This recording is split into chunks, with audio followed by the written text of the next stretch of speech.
Hi people, good day and welcome back to our YouTube channel, Marjan's Garden. So guys, natanim ko na pala yung mga succulents from Succulent Di Amore. So ito, 'di ba, dahil una itong na dumating sa atin, so mas una siyang naitanim ko.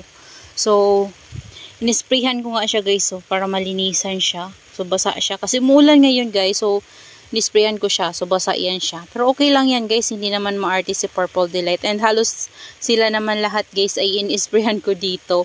Kahit na bagong dating sila guys, after kong maitanim, para malinisan lang yung rosette nila. So hindi naman yan guys, iilalim yung basa. So mas better nga yun sa akin guys. Sa akin lang guys ha. Hindi ko sinasabing gayahin nyo. Kasi magkakaiba tayo ng location at magkakaiba tayo ng microclimate. So dito kasi sa akin ginagawa ko to guys kasi sobrang init po talaga dito sa place ko. Pero sa ngayon po umuulan dito. Ayan oh. Ayan, umuulan dito. Kaya naman nagsahod ako ng rainwater para ma-sprayhan ko sila. So ayan, ito yung mga unang dumating from Succulent Di Amore and naitanim ko na dito sa big pot natin yung ating variegated Purple Delight. So ayan guys. Medyo nag-fail yung color ni Purple Delight. Pero ngayon guys, parang medyo lumalabas na ulit yung kanyang variegation dito. Kasi, nung dumating yan sa akin, hindi ko talaga maano yung variegated niya guys, dito sa top. So, yung dito lang. Tapos, nangyari manalagas pa yung mga lower leaves nila. So, nandyan yung mga lower leaves. Pinaghihiwa-hiwalay ko lang dyan guys, sa ilalim nila. Kasi to variegated talaga to. Ayan, pero yung mga malalaki nila guys na rosette, hindi sila variegated. So, ang purpose ko lang nito, kaya ko sila minine kasi ito, plano ko silang itop cut para magkaroon sila ng variegation din guys na baby. So, ganun guys yung ginawa ko kasi doon sa Purple Delight ko before na nabili kay Ma'am Chanel. Ginawa ko sa kanila, itinop cut ko kasi nawala yung variegation ng rosette nila. Tapos, ginawa ko, tinop cut ko yun guys. Nagkaroon siya ng, ng baby pero hindi siya variegated ulit. Tapos, hinayaan ko lang siya guys. Nagkaroon na naman siya ng another baby. Yun, variegated na siya guys. Mamaya papakita ko sa inyo. Tapos, ang ginawa ko guys, yung unang baby niya, di ba hindi siya variegated, tinapkat ko siya ulit. Nung medyo malaki na siya. Tapos, nag-baby siya ulit guys.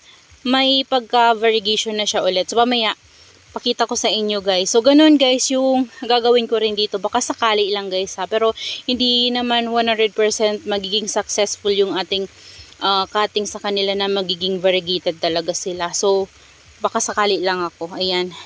Tapos dito naman guys, ito yung nasa medium box guys. Ayan.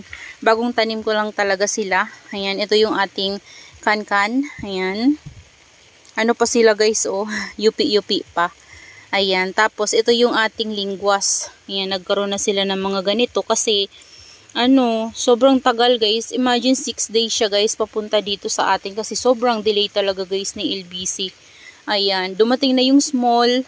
Tapos 2 days pa guys bago dumating yung medium. Ayun.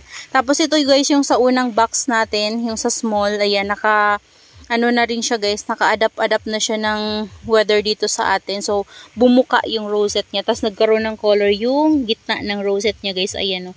So, nung dumating kasi siya sa atin ay maputla. Ayan.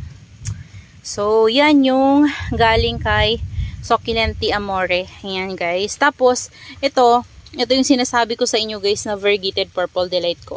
So, ito yung nabili ko kay Ma'am Prene Rose before guys. Ito yung variegated niya. Tapos may dalawa siyang full bar. Ayan siya.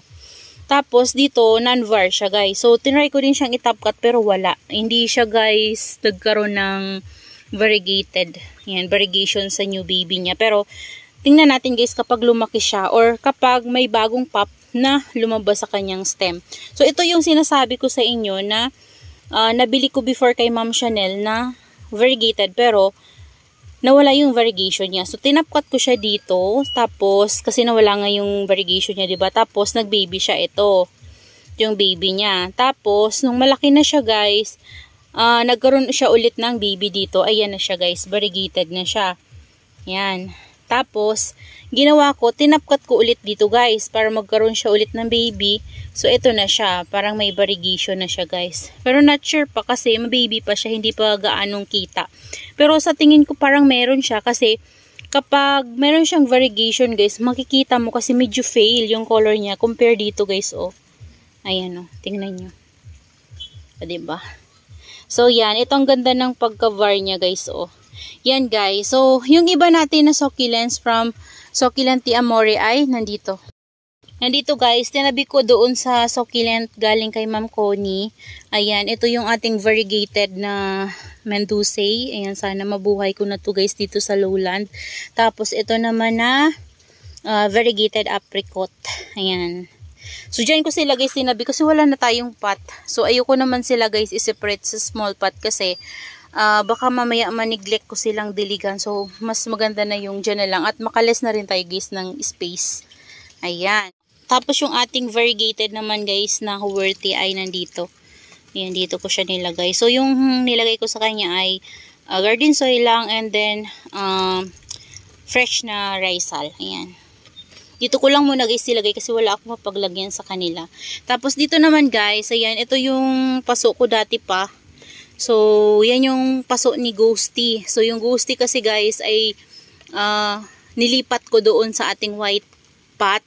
So, wala siyang laman. So, dyan ko na lang siya guys naisipang itanim. So, dapat nasa white pot din siya guys na ganito kalaki oh.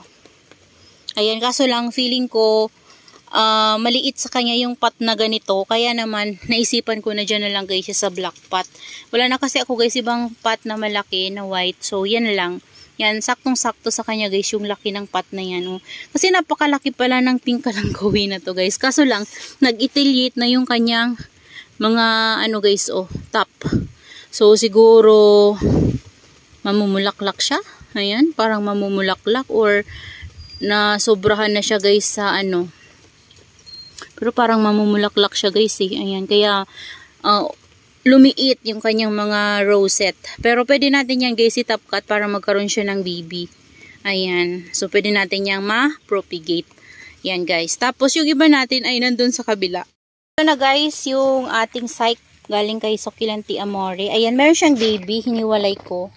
Ayan, kasi baka na ma-deform yung mukha nito. So, ayan, hiniwalay ko and i-air dry ko muna siya kasi fresh pa yung sugat niya. So, tatanim ko na lang to sa maliit na pot or itanim ko sa tabi niya, ganyan lang muna habang ini-air dry ko siya. Tapos kapag ano na siya guys, naka-recover na, then ilipat natin sa mas malaking pot. Ayan. And then ilipat natin sa separate pot. Ayan. Ayan siya. So meron na tayong dalawang cyc dito guys kasi mayroon tayong nakuha nito kay Ma'am Nida before. So malaki din naman siya guys. Ayan. Tapos, dito naman guys, yung Ariel. Ayan. So, yung Ariel natin ay nagkaroon na ng problema sa shipping guys. Ayan, nag-yellowish na yung leaves niya dito banda. So, sana ay okay lang siya. So, after days, after a week guys, tingnan natin kung anong magiging itsura nitong ating Ariel. Ayan. Tapos, ito naman guys, yung free sa atin ni ma'am. Ayan. So, yan lang naman guys yung mga succulents galing kay Succulenti Amore. Ayan. So, that's all for today's video guys. Ayan, I hope you enjoy watching and see you on my next vlog.